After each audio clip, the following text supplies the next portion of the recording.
talaga, Ninong. So I'll be expecting you tomorrow? Yes, I'll be here. Okay. Sige. Excuse me? Larry, Mr. Oliveros is here. Mayroon daw mga changes sa layout. Okay. Oo na lang ako, Ninong. Sige, tomorrow. Yes. Okay? Mr. Oliveros. Yes, sir. Opo ka.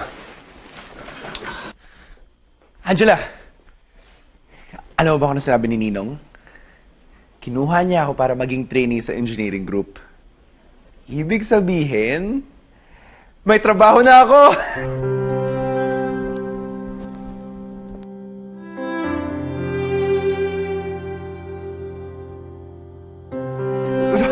Sorry. Sorry ulit. Naging sobrang masaya lang ako. Anyway, see you tomorrow, Angela. Bye-bye.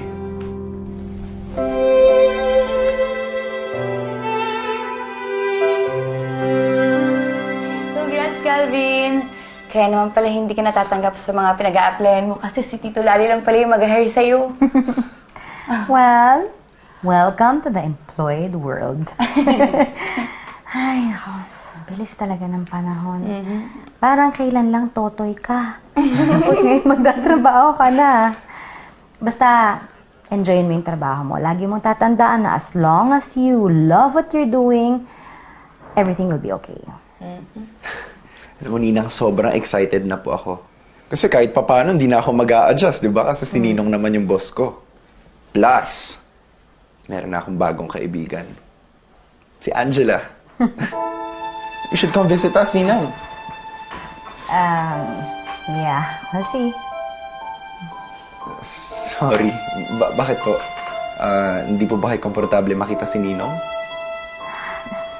No, hindi naman sa ganun. We're just living separate lives. Tapos, yung kay Angela naman, although gusto ko siya makita, syempre, hindi ko alam kung anong treatment yung ginagawa ng daddy mo sa kanya. Baka mamaya, kapag nakita niya ako, hindi naman ako makatulong, makasama pa. Kaya kahit gusto ko siya makita, saka na lang siguro. But I really hope that she is happy kung nasan siya ngayon. Well, I believe she is.